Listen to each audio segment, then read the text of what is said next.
喺呢一個擁有超過75億人口嘅世界入邊，每日都好似係不斷咁重複，但係其實呢，依然存在有一啲人呢，令全人類都為之震驚嘅。有啲人呢會令人哋敬佩，因為佢哋有罕有嘅勇氣；有啲人呢會令人哋欽佩，因為佢哋擁有非凡嘅意志力。但亦都有啲人呢，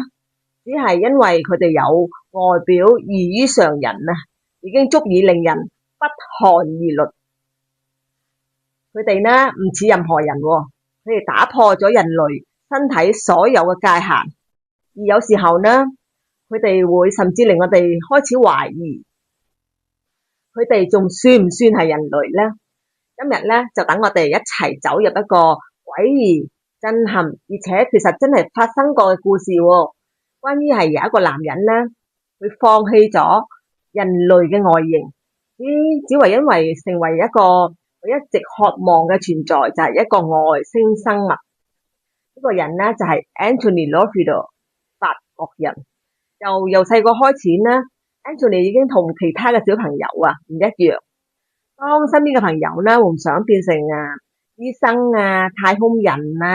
或者足球員嘅時候呢，佢個腦入邊會有一個極度怪異嘅夢想，就係我想變成一個外星人。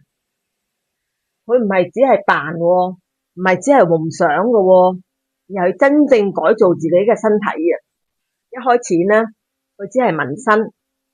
但係唔係普通嘅紋身Anthony 將全身上上下下由頭到腳都紋滿晒，令到自己嘅皮膚變成一幅黑色神秘嘅地圖。但係對於佢嚟講呢啲仲未夠之後呢 Anthony 開始越走越遠啦，佢踏入咗大多數人根本唔敢觸碰嘅領域。佢將自己嘅眼球染成綠色，一個極度危險，甚至到係會令到永久嘅失明但係佢呢冇停過，佢將自己一條脷一分為二，變成好似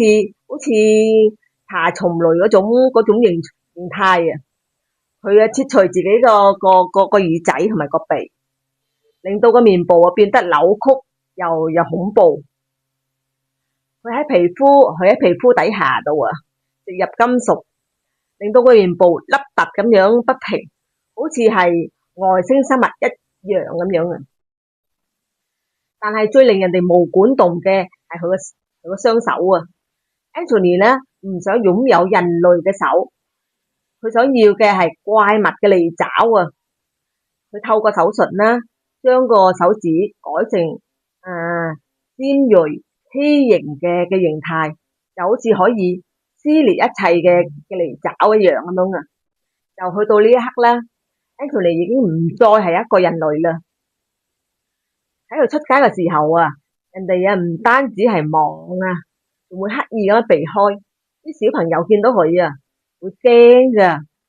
大人呢就會細聲咁樣議論，甚至呢有人會叫佢係世界上最怪異嘅男人。但係對 Anthony 嚟講呢啲唔係侮辱而係認同但係真正令人覺得可怕嘅係唔係佢嘅外表而係佢嘅決心Anthony 曾經講過呢一個只係完成咗34% 嘅，亦即係話呢佢仲未完成，佢願意繼續切割改造，重塑自己，直到身上面完全冇任何人類嘅痕跡。喺呢個故事呢引起咗極大嘅爭議。有啲人呢就會覺得佢好勇敢，因為佢選擇咗忠於自己，但係亦有啲人呢覺得不寒而慄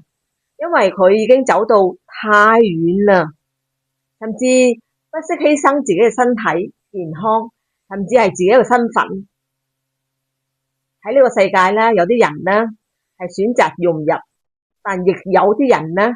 選擇脫離人類。Anthony Lofido 唔單止係外表改變佢仲一步一步咁抹去人類同埋其他存在之間嘅界線。而到最後呢，仍然有一個問題仲未有答案嘅，係當一個人改變咗自己身上面所有嘅嘢，已經完全唔似人類嘅佢仲算唔算係人呢？如果你覺得呢個故事呢又詭異又震撼，你記得睇落去咯，因為喺呢個世界上呢，仲有更多不可思議嘅人存在，直到你親眼見到之前呢，你都未必相信佢哋嘅存在嘅。我係佩瑜，多謝大家收睇，我哋下期再見。